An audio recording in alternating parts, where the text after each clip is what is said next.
3, 4, 5. Eso. ¿Hasta 5? Sí. Bueno, en este caso para los del video espero que les haya ido muy bien con los quizzes. De lo contrario, pues a lo largo de la clase nos vamos a dar cuenta de las respuestas que tenían que tener. Arrancamos con Aristóteles. Una de las características de Aristóteles es que ellos viven en las polis. Grecia es una de las polis más conocidas. Otra de las polis conocidas es Esparta. Y para los más lectores o las más lectoras estaba Lesbos, la isla de Lesbos. Esas son las 3 polis más importantes, habían muchísimas más, sí. De hecho, Grecia como tal está ubicada en un sistema de penínsulas. Para las que no fueron a la clase de sociales como sexto o cuarto según los colegios, la península es una serie de islas que están bastante cerca. Eso va a marcar muchísimo muchos pensamientos filosóficos de esa época porque ellos estaban rodeados de mar y como tal pues muchos del intercambio cultural que tenían era con personas que venían de otros lugares. Eso permite mucho ampliar el pensamiento. Listo. En la polis los hombres y las mujeres tenían más o menos algo de equidad. Por ejemplo, ambos tenían voz, en este caso. Pero para el caso de las mujeres, solamente los hombres tenían voz y tenían voto. En el caso de las mujeres no tenían voto. Vamos a ampliar esa información cuando estén viendo Política para Amador, capítulo 4. Ténganlo muy en cuenta porque volvemos a ver a los griegos. Pero es para que lo tengan como precepto de condiciones de igualdad, por decirlo de alguna forma. Aristóteles influyó mucho en la biología. ¿Por qué? Porque es que él se dio cuenta que todo está en un círculo entre acto y potencia. Una semilla es acto de semilla pero potencia de árbol. Pero ese árbol es acto de árbol pero potencia de una mesa. O potencia de papel, o potencia de lápiz, etcétera, etcétera, etcétera. Entonces está en esa relación de acto-potencia de lo que es y lo que va a hacer. Y entonces él se dio cuenta que con la ética es lo mismo. Hay una relación de lo que es y lo que va a ser, o una relación de los fines. ¿Cuál es el fin último que establece Aristóteles para la ética? La felicidad. Felicidad, perfecto. ¿Felicidad es una acción buena o mala? Tiene que ser buena. Ya vamos a mirar esas características. Esa felicidad del griego eudaimonía. No, ya sé cuál es humana. Eudaimonía. Ya que si era para fin, era verdadera. Bueno. Las estaban escribiendo, qué bien. ¿Ah? El fin de la ética aristotélica necesariamente tiene que ser que la felicidad, y la felicidad como término, eudaimonía. Pero no solamente la felicidad, porque muchos o muchas dirán, no, a mí me complace comer, no, a mí me complace dormir, a mí me complace sacar 5 en los quizzes del profesor, eso produciría felicidad. Pero para Aristóteles lo que no solamente sería una felicidad si es una buena felicidad o una felicidad enfocada a un bien. ¿Cuál me dijeron por acá? Acción buena. Bueno, por eso, el fin es la felicidad y tiene que ser una buena felicidad, un bien. En teoría sería un bien más común que un bien individual. Y ese bien va a estar mediado, ¿por qué? Por la virtud. Virtud. Del griego, arete. Listo. Entonces hagámoslo con ejemplos porque esto solamente se entiende muchas veces con ejemplos.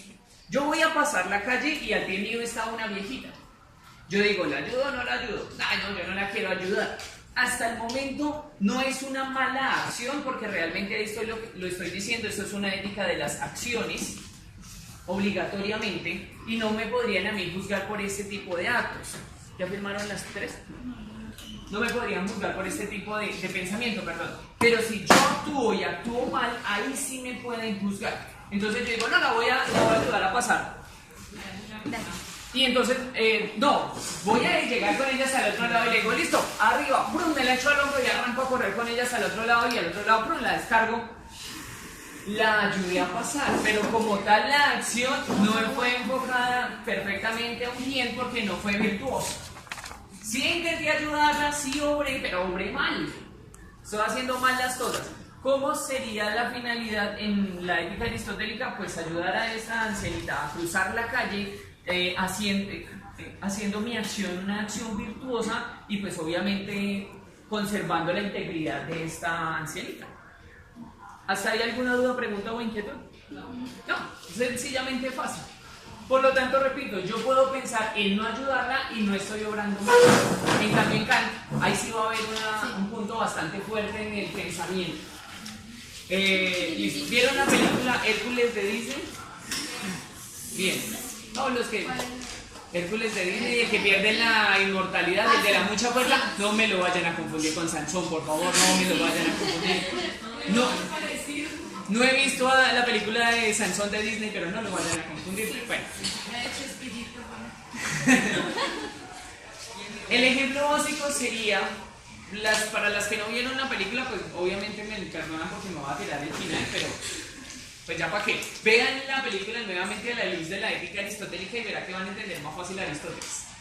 En la película a Hércules le quitan la inmortalidad. En fin, y le dicen tiene que volverse un héroe. La película siempre hablan de heroísmo. Cambian ese heroísmo por virtud y ese es Aristóteles en paz. ¿Qué es lo que hace él? Llega un momento en la película donde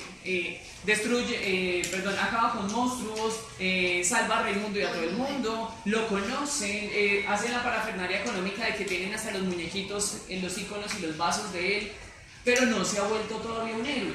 No ha hecho ningún acto virtuoso que realmente le devuelva la inmortalidad. Hasta que en una parte chiquitica y ahí medio románticosa de la película, cosa que no me gusta, hace un sacrificio bastante grande y salva a esta persona. No les voy a contar cuál fue el sacrificio porque ese tiene un simbolismo bastante chévere y bastante grande para que vean la película y lo entiendan. Y en esa acción se vuelve nuevamente un dios. En este caso aristotélico, con esa acción se volvería ¿qué? Un hombre virtuoso. Casi que la virtuosidad le daría la inmortalidad, lo plasmaría en la historia. Aristóteles estaría contento con esa idea. Y ya, ¿no? Aristóteles no es nada más. Es así de fácil. ¿Qué me hizo falta de...? Bueno, el término medio. El término medio. ¿Qué significa el término medio?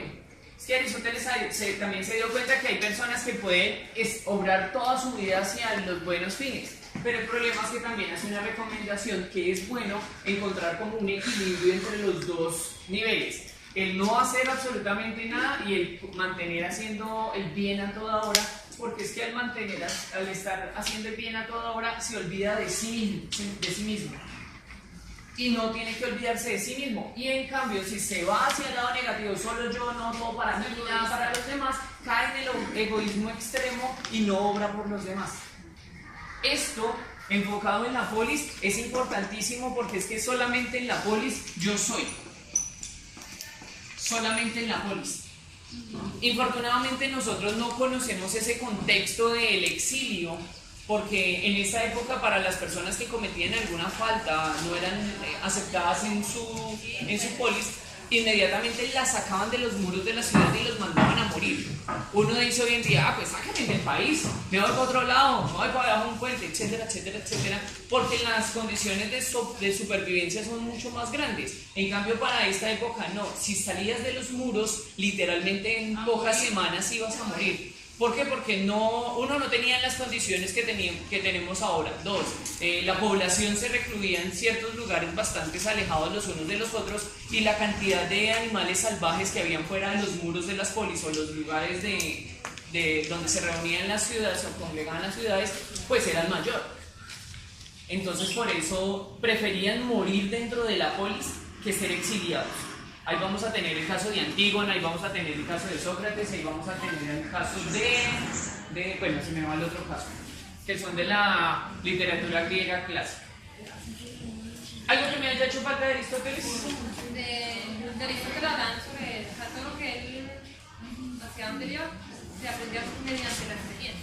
Bueno, solamente cuando yo actúo es cuando digo, oiga, sí actué bien o actué mal.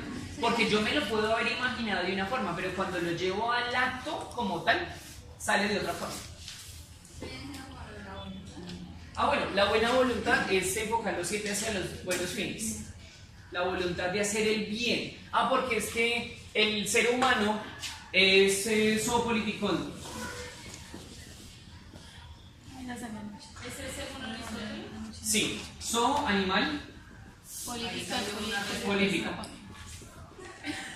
El zoopoliticón es el animal político. Por lo tanto, nosotros tenemos tanto de animales como de capacidad razonal. Aquí ya empieza a aparecer la razón como una de las grandes características que va a tener el hombre. Ahí explicaría la superioridad del ser humano y no desde un ámbito religioso, pero no quiero entrar en polémica al respecto, pero bueno. Aristóteles fue 5 siglos antes de Cristo. ¿Listo? ¿Dudas, preguntas o inquietudes? Si ven que Aristóteles era facilísimo, yo no sé por qué ese quiz Lo que tan mal. pasa es que al enfocarlo en un escrito así, donde uno no tiene, pues decirlo, bases gruesas, porque de pronto en el colegio uno lo vio así. O en el peor de los casos, O sea, lo nombraron y nunca lo entendieron. Exactamente, ¿no? Tener como si una base que decir, bueno, me voy a enfocar en esto. ¿Sí me entiendes? Ya la cosa cambia. Bueno, sí, no, ahí tienen toda la razón, no les puedo decir que no. Por ejemplo, de Aristóteles me tuve que aguantar todo un semestre con 16 libros de él, entonces uno ya lo maneja, ya uno lo coge unas lecturas de estas que son lecturas recreativas. Pero por eso siempre se intentan dejar lecturas sumamente fáciles y sencillas para que pues, ustedes puedan agarrar el hilo de la idea. Ahora sí, Kant. Immanuel Kant. Bien o bien. Dato para la infografía. Por favor, no me vayan a escribir que nació en Königsberg, antigua Prusia Oriental. Entonces, No, pues solamente, no, escríbanlo, pero tampoco así como acto relevante. Si me van a explicar la incidencia política de Prusia para la Primera y Segunda Guerra Mundial, hablen de Prusia. De lo contrario, no. En Prusia aparecieron, la última dinastía de los zares fue la que permitió que se desencadenara la Primera Guerra Mundial. Por eso sé que es importante Prusia. Pero de lo contrario, no. Exactamente, no se vayan a meter en otros temas un poco más álgidos. Segundo, ahí dice, era antimilitarista, antipolítico, naturalista, pacifista y antipatriota. Tampoco, no van a meter en camisa de 11 varas. Tuvo la influencia de Leibniz, creo que se escribe así, Leibniz, Hume, gracias. Empirismo, que es muy parecido. Newton sobre Rousseau. ciencia física y matemática. La física de Newton y de Descartes, o Descartes, sí es. Listo. Voy a hacer la explicación rápida de por qué nombran a ellos para que entendamos a Kant. Sigo insistiendo porque pues, puede hacer que tengan ustedes nociones perdidas sobre Kant y demás. Leibniz estableció que existen una serie de mundos posibles, una serie de mundos, como si habláramos de otra dimensión alterna, una dimensión paralela, no tan de ciencia ficción, pero sí hace toda la configuración. Y dice que ese es el mejor de los mundos posibles porque aquí se dan todas las condiciones en un mismo lugar. Esa es la explicación de Leibniz. Como si en otro mundo paralelo no existieran las leyes, por decirlo de alguna forma. O en otro mundo no existiera, no sé, los animales y solamente habitaran los seres humanos. Así con absolutamente todas las características y dice que este es el mundo donde mejor se articulan todos. Esa es la teoría de Leibniz. Rousseau, ustedes se lo saben de memoria. El niño nace bueno La sociedad lo convierte en malo. y la sociedad lo corrompe. Perfecto. Estamos hablando que al nacer se es bueno. Que ya más adelante las mañas se nos van pegando, sería la traducción. El empirismo va relacionado con Hume, Descartes va relacionado con la duda, ya les voy a explicar más rápido. Y Newton lo vamos a ver en la metafísica. Bueno, las matemáticas. ¿Listo? Entonces aquí está el cosmos. Bueno, me voy con Descartes. Descartes utiliza el método de la duda. El método cartesiano. Duda de absolutamente todo. Todo es todo. Por ejemplo, duda que esto sea real. ¿Qué me garantiza a mí que esto no sea una pesadilla de alguna de ustedes que esté diciendo mañana tengo clase con el profesor de ética profesional y perdí el quiz? O en el peor de los casos sea mi pesadilla, yo mañana tengo clase con el de licenciatura en pedagogía infantil. No me profe, porque me pellizco y no me despierto. ¿Sí? Esa sería una de las razones. ¿Cuál otra sería? Profe, porque no vuelo, yo salto y no vuelo. A veces en uno de los sueños vuela. Te está viendo mucha fantasía. ¿Cómo le suele suceder eso? De que uno duda si se está viviendo real o está... Perfecto, o si hace parte de un sueño. A veces los sueños son tan vívidos que uno dice, hasta se levanta con la unión todavía entre el sueño y la realidad. Vamos con los ejemplos.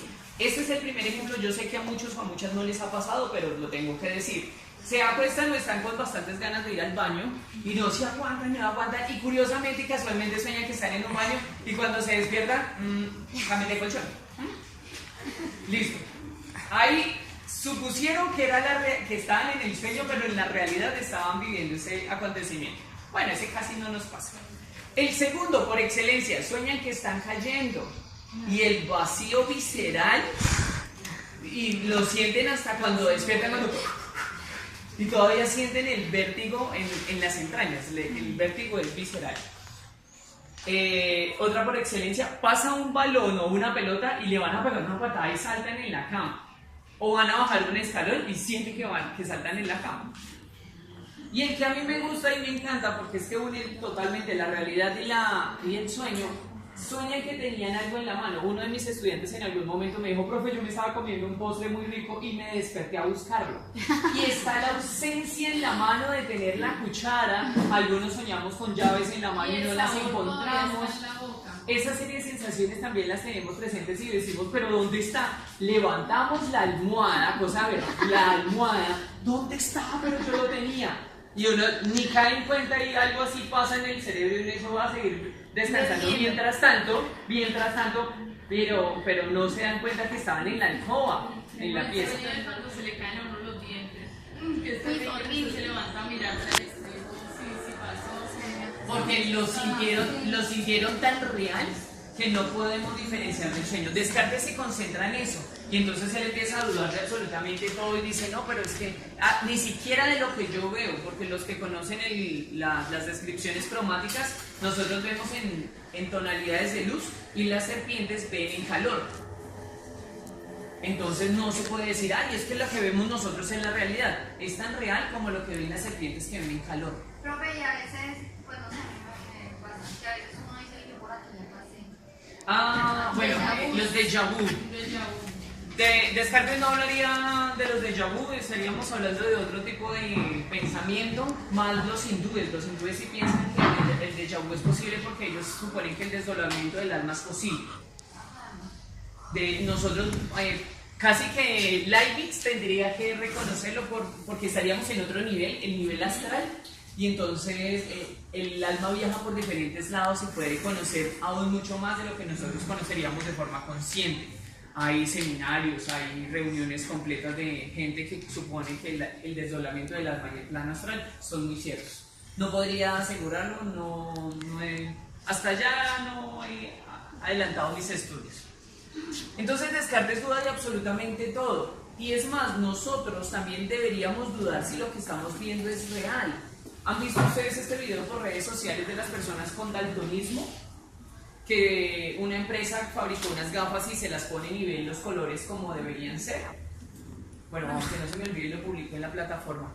Están las personas daltónicas y les ponen las gafas y empiezan a ver en la misma tonalidad que vemos nosotros. Un daltónico confunde la gama de los azules con verdes o la gama del rojo y el verde con gris. Depende del grado de daltonismo que puedan alcanzar. Y entonces ahí van mostrando las imágenes de cómo ve un daltónico y cómo vuelve a ver un daltónico con las gafas que ellos crearon. Y es bastante curioso porque uno dice, ay, es que este tablero es blanco, este marcador es azul, esta tabla es azul. Pero si nosotros tuviéramos un tipo de daltonismo, nos pusiéramos las gafas, veríamos esto con el color verde que normalmente hemos visto siempre. Les recomiendo, sí, las redes sociales que sirvan para algo, les recomiendo ese video que es muy bueno, es de Playground. La empresa Playground es la que lo publicó. Entonces hay que dudar de absolutamente todo. Descartes se va al extremo de que llega hasta que no puede dudar que yo soy. Cogito ergo sum, que es la frase de Descartes. O sea, hay algo que yo existo, por lo tanto no puedo dudar de ahí para allá, puedo dudar de todo, pero yo estoy existiendo y es un conocimiento puro. Llegamos a Hume. Me voy con Hume. Perdón. ¿Preguntas sobre Descartes? Soñábamos. ¿No es cierto? Hume. Hume establece algo que se va a conocer en la filosofía como la tabla en blanco y va a servir como modelo para teorías de memoria. Dice, supone y asegura que cuando nosotros nacemos venimos con el cerebro y la memoria totalmente en blanco. Entonces vamos a tener esto, vamos a tener esto. Sí, ya. ¿Alguna se acuerda del momento mismo en el que nació? No. A muchos se acordarán de cuando estaban encerrados o encerradas en la cuna, etcétera, etcétera, o cuando fueron el primer día a colegio. El primer recuerdo así a veces está como medio vago. Aquí me faltó otro punto pequeñito. ¿Alguna se acuerda que almorzó hace 8 días? Voy a decir, sí. Bueno, entonces voy a empezar como un adivino. Puedo apostar que almorzaste con alguien, almorzaron su comida favorita o simplemente no almorzaron, o todos los sábados almuerzan exactamente lo mismo. Tiene que ser algo que uno recuerde para saber que... Tiene que venir asociado con otro evento y en el ámbito pedagógico diríamos un evento significativo para que pudiera tener un eco o una marca en la memoria. Pero a pesar de haber pasado hace 8 días, difícilmente lo recordamos. Si pusiéramos otro ejemplo, y ese yo sé que me lo van a contestar con más naturalidad, ¿se acuerdan del momento en el que aprendieron a montar en bicicleta? Me pueden hasta dar las características que tenía ese madre de bicicleta, de cómo se cayeron, de cuántas veces se cayeron. ¿Tú sabes montar en bicicleta, no es cierto? Bueno, los que aprendimos a montar en bicicleta. ¿No te acuerdas de ese evento? No, pues sí. Señal de que no te caíste, eso... En o bueno, es que por lo general viene asociado con eso, que son eventos muy agradables, muy traumáticos, muy duros. Como Sí, por ejemplo... tiene que ser extremo, fue algo duro o fue algo muy alegre. Muy alegre para uno acordarse. Es más, yo creo que cada uno, bueno, en la época de los que nos pegaron, porque hay que reconocer, nos pegaron, nos acordamos de con qué nos pegaban, pero muchas veces no nos vamos a acordar ni por qué nos pegaban. No, un día me pegaron con una... mi papá se no correr y me cascó. ¿Por qué le pegó? No me acuerdo, pero ese día estaba estrenando correr. Es que quería probar la calidad de la correa. Y a mi papá que siempre le encantó el cuero. Si no era cuero... Entonces, esos son la serie de eventos significativos que nosotros tenemos a la mano. Hume se dio cuenta de eso y dijo, todo ese tipo de experiencias, es decir, lo que vivimos, se va a llamar a posteriori. Son conocimientos a posteriori, eso quiere decir que están mediados por la experiencia. La experiencia. No, y aquí como dice el empirismo dice, no tenemos nada cuando nacemos, no sabemos nada. Todo viene a través de la experiencia, eso es el pensamiento empirista. Pero no se vayan a confundir, Kant rechaza el empirismo, dice que sí hay nociones básicas en nosotros, que serían las a posteriori. ¿Dudas, preguntas o inquietudes de Hume? Listo. Miren que nos hemos demorado más o menos 15 minutos en los primeros 3 renglones de la primera página. Y yo sé que pasaron por encima, pues porque normalmente uno no tiene el bagaje para ver por qué la influencia de cada uno y de cada uno de los autores. Me falta la física de Newton. ¿Cuáles son las reglas que conocemos? Perfecto. Entonces, la ley, y es que ni siquiera es una regla, es una ley de la gravedad. La ley de la inercia también. Perfecto. Pues sí. Bueno, pues sí. Entonces, y la inercia es todo cuerpo permanece en reposo siempre y cuando otro no lo mueva. Sí, pues sí, estamos traduciéndolo horriblemente. Y la del movimiento constante creo que también es de Newton. Un objeto va a mantener su movimiento de forma constante hasta que otro objeto no se la quite. ¿Listo? Eso es lo que descubrió, lo que se enfocó Kant. Dijo, oiga, hay unas reglas que dominan el mundo, que dominan ni siquiera el mundo, sino el universo completo, y que va a ser así de esa forma y no va a ser de ninguna otra forma diferente. Kant se puso a pensar, ¿y cuáles son las que aplican para los seres humanos? Entonces, las leyes universales que aplican para los seres humanos, ¿cuáles serían? Reglas humanas. Nacer, ¿no? Perfecto. Morir. ¿Cuál más? Crecer, Básicamente, no, porque si se mueren jóvenes y no tienen hijos. pero está como una posibilidad y como una... más como posibilidad que otra cosa. Nacer y morir son las dos reglas que biológicamente nosotros tenemos preestablecidas. ¿Cuáles serían, adicional a estas dos, en los animales?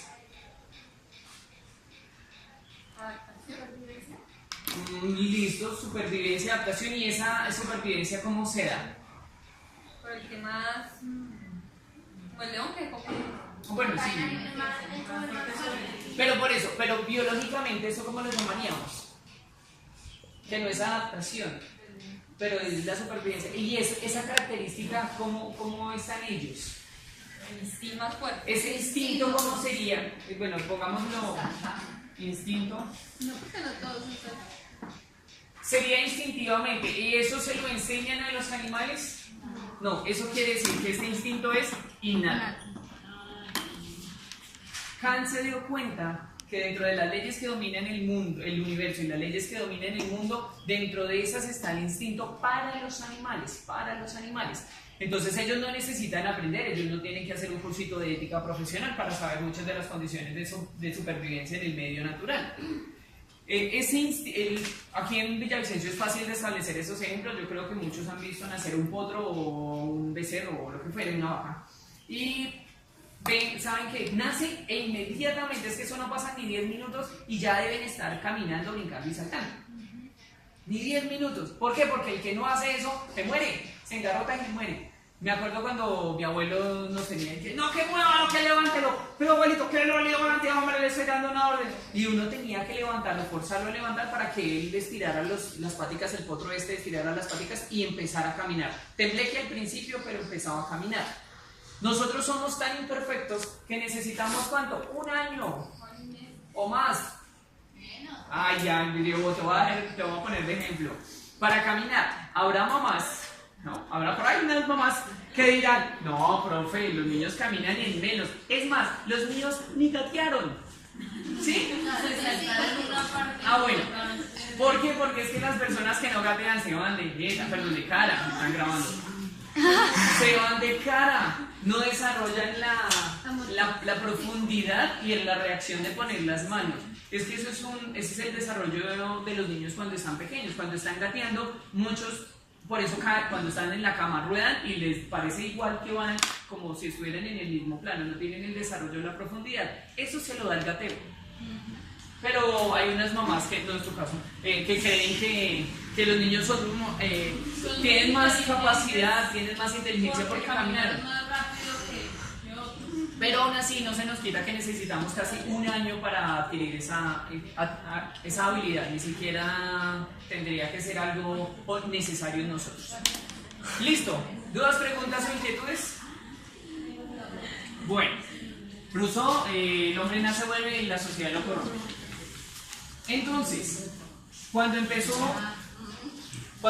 Kant a analizar al ser humano, se dio cuenta que lo que lo va a diferenciar al hombre y mujer, o sea, ser humano, es que la razón. Tipo aristotélico.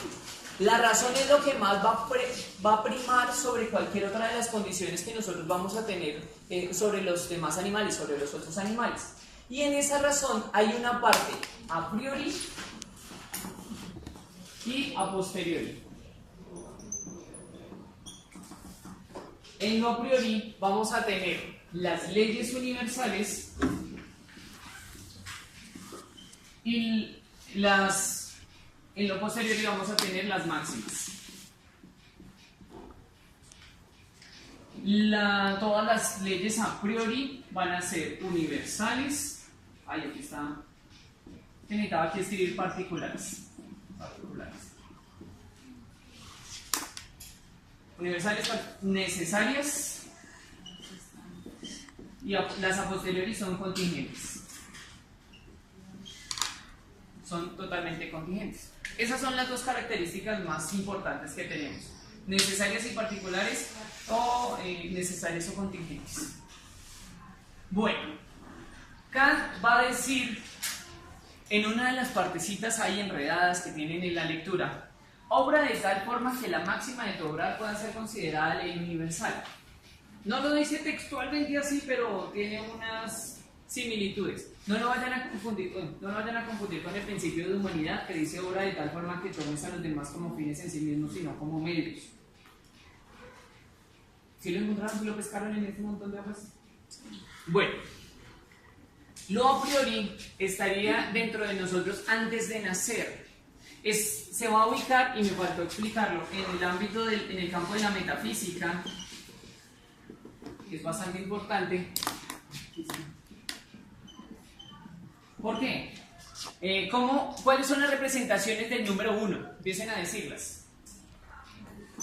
El palito así sin el que baja, un solo palito, el 1 romano.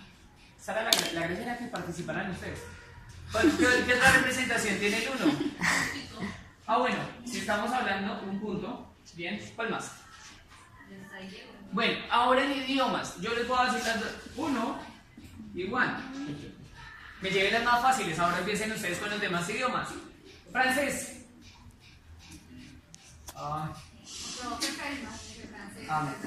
Se nos lleva la más fácil. Portugués. Italiano. Francés. Colombiano. Ruso.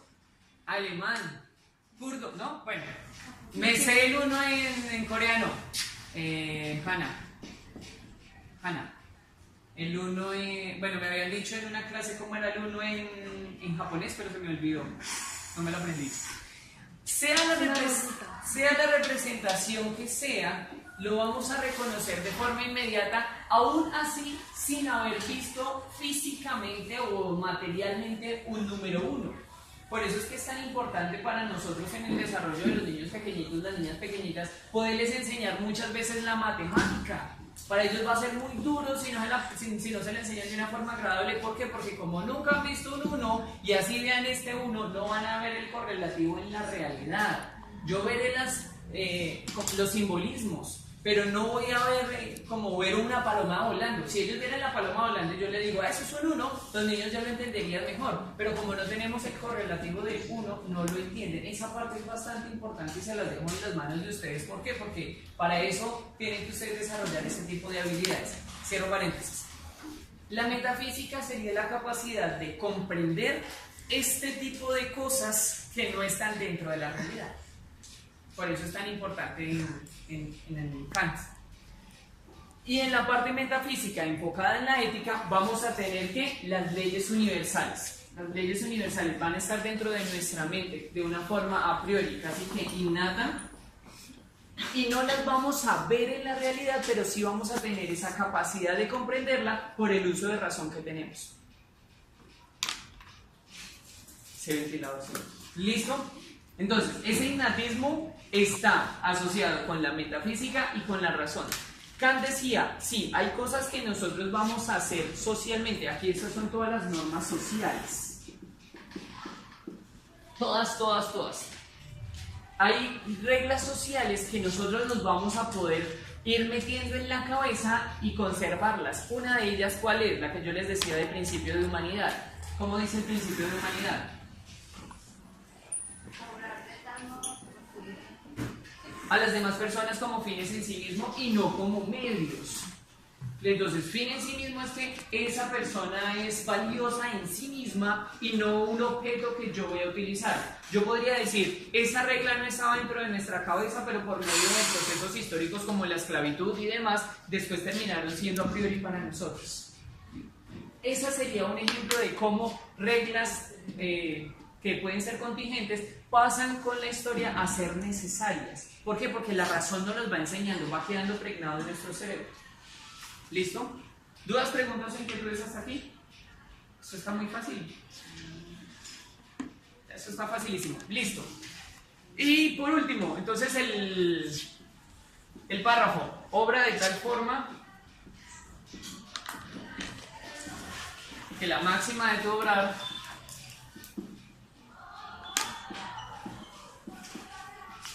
pueda ser considerada ley universal. Ley universal. ¿Listo? Entonces, dice Kant, obra de tal forma que la máxima de tu obrar pueda ser considerada ley universal. En el texto cambian como 4 palabritas, pero en sí es exactamente el mismo. Vamos a bajarle un poco el nivel a la frase para que la entendamos mejor. Bueno, recuerden que las máximas son reglas sociales o ideas que surgen de forma particular, no tienen que ser necesarias para todo el mundo. Haz lo que hagas, pero piensa que eso va a ser una ley universal. Esto me ayudaría a regularme a mí. Volvámosla a un nivel adicional, bajémosla más. Haga lo que usted se le dé la gana, pero piense que eso es lo que usted hace, todo el mundo lo haría por ley. Es la traducción de esta frase. ¿Por qué? Porque mi máxima es lo que me rige a mí de forma particular, pero esas máximas pueden convertirse en leyes universales, es decir, todo el mundo tendría que terminar haciéndolas por obligación. Me va a obligar la razón, me va a motivar la razón. Haz lo que quieras hacer, pero piensa que eso que tú haces va a ser ley universal para todos. Es como la traducción que más me gusta. ¿Listo? Esto nos va a permitir a nosotros regularnos, nos va a permitir controlar hacer un buen uso de nuestra razón y poder vivir éticamente.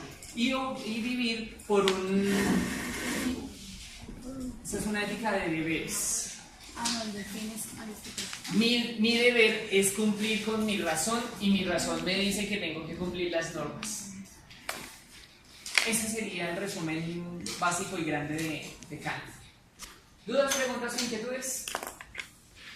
Más adelante va a salir, de este pensamiento sale la mayoría de edad para Kant. La mayoría de edad para Kant es poder usar la razón de forma independiente sin necesidad de los demás.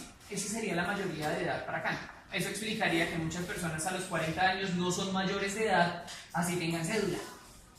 Porque no pueden utilizar su razón, no son capaces de articular racionalmente muchas cosas y necesitan de los demás para poder vivir mantenidos y demás. Hay otros que por condiciones genéticas y por condiciones de accidentes tampoco lo pueden hacer, por lo tanto perderían la mayoría de edad, según el pensamiento de Kant. Para Kant Ya entendí una cosa, porque bueno, los hombres llegan a los 40 y tienen las niñas. Y pierden la mayoría de edad. Perfecto. Exactamente. Renuncian a su mayoría de edad para al uso de la razón. Exactamente. ¿Y las mujeres también? No, ellas quieren legitimar porque normalmente. Ya vemos como más de edad. Exactamente. Pero bueno, me ibas a preguntar algo, lo siento, te interrumpí. sí, que para Kant primero es el deber antes que la felicidad. Claro, no tanto la felicidad. No, sí, ahí lo dice en el texto. Lo que debe hacer. Pero es que cuando a mí la razón me manda a hacer algo, yo sería feliz haciéndolo, porque soy correlativo con el uso de la razón y las normas que ya están establecidas. Por eso yo te decía hace rato que yo solamente sería feliz cuando encontrara al dueño del billete.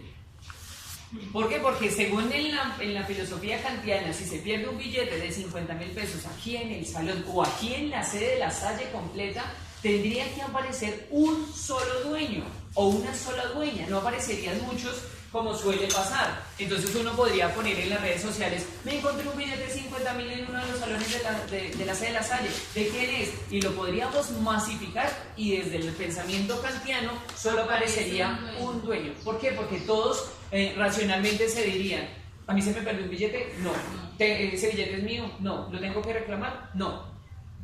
En cambio, En otro tipo de éticas, no la ética aristotélica, sino en una ética cínica, ahí sí aparecerían los dueños, que con los que están viendo el video sí vamos a ver los cínicos, porque es una clase presencial, se expande un poquito más el abanico de posibilidades y de pensamientos. Con ellos sí cualquiera podría ser el dueño, porque la felicidad va a provenir de la satisfacción del cuerpo, literalmente. Entonces, si esos 50.000 pesos me pueden servir a mí para comida, para bebida, abrigo y demás, pueden ser recibidos en la ética cínica. En cambio, en la aristotélica y en la kantiana no. Listo. Bueno, no es más de explicación, entonces nos vamos a centrar en la parte práctica. Ya espero que las que no tenían los grupos se hayan inscrito. Recuerden que de aquí en adelante, según este orden de grupos, vamos a presentar todas las actividades. Todas las actividades.